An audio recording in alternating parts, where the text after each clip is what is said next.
Hello students. In this video I am going to show you the method of completing the squares of a quadratic expression.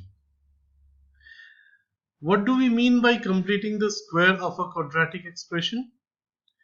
You know that generally we write a quadratic expression in this form, isn't it? Ax square plus bx plus c form, right? But we can also write it in the form of a times x plus p the whole square plus q.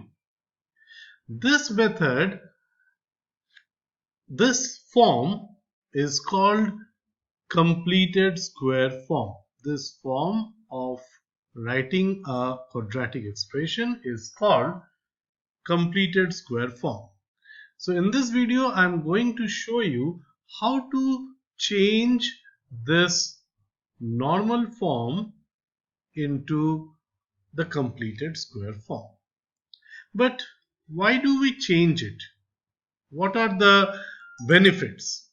So the benefits are, once we change it into the completed square form, we can easily tell what is the maximum or the minimum value of the quadratic function.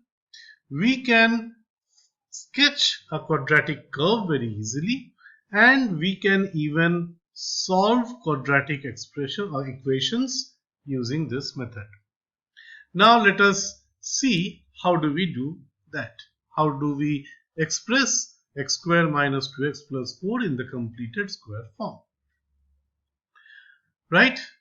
So the first thing what we need to do is we need to see what is the middle term, or rather what is the coefficient of the middle term. Here it is negative 2. So we divide negative 2 by 2. Always we will divide the coefficient of the second term or the middle term by 2. That gives us how much? Negative 1, isn't it? Now we will square whatever we get.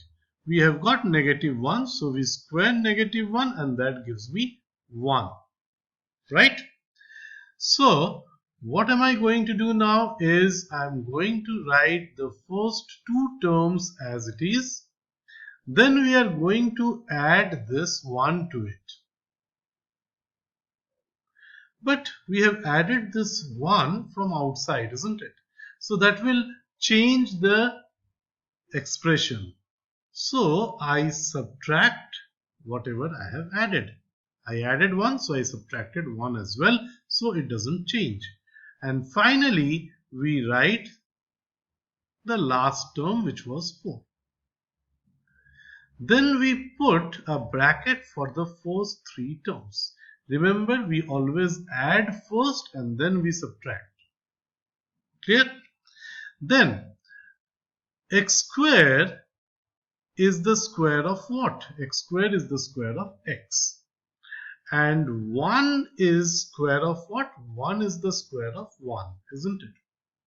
And what is the sign of the middle term? It is minus. So I will put a minus. And then I will put a bracket and I will square it. So x minus 1 the whole square is nothing but x square minus 2x plus 1. And then this negative 1 plus 4 will give me 3. So this is the completed square form. Let us come to the next example. Here we have the second term as positive 5. So 5, I will divide it by 2. Now we don't get a whole number if I divide 5 by 2, so I will leave it as 5 by 2. And then I will square 5 by 2, which will give me 25 by 4. So what am I going to do? I am going to write the first two terms as it is. Then I am going to add 25 over 4. And then I am going to subtract the same thing, 25 over 4, and then minus 1. I am going to put a bracket for the first three terms. Now think this x was the square of what? X is square of, x square is the square of x.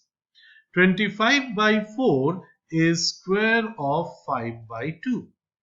And what was the sign over here? It was plus. So I will put a plus. And then I will close the bracket and put a square on it. So x plus 5 by 2 the whole square is nothing but this bracket. And then I will calculate the rest, which if you do it with your calculator or even without a calculator, it will come negative 29 by 4. So this is the completed square form. Let us see some more examples. Now here notice that we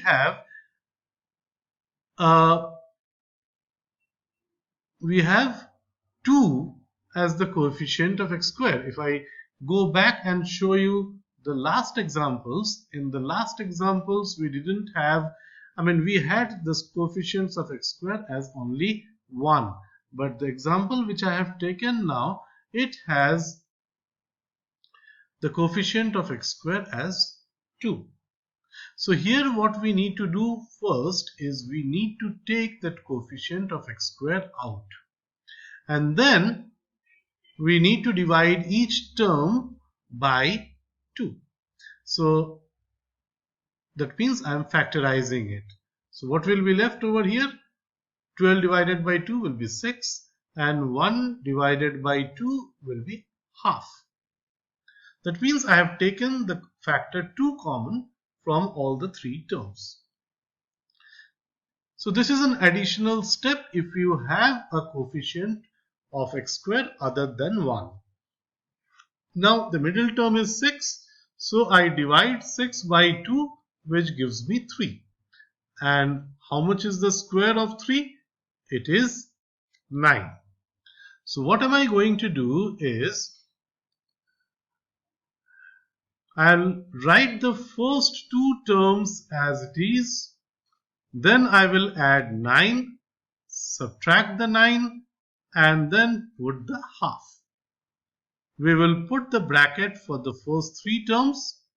So x square is nothing but the square of x. 9 is the square of 3 and this sign is plus. So I will put the plus, close the bracket, put a square, and negative 9 plus half will give me negative 17 over 2. Final step, we will open the bracket. That means we will multiply the 2 with both the terms. So that will give me 2 times x plus 3 the whole square. And when I multiply 2 with negative 17 by 2, that will give me just negative 17. So this is our completed square form.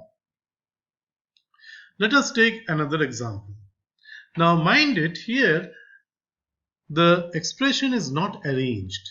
So I will arrange it first. I will write the x squared term first, then the x term, and then the constant term. Again, what I notice is the coefficient of x squared is not 1, rather it is negative 1. So I will take the negative outside and I will make it x square plus 6x minus 7.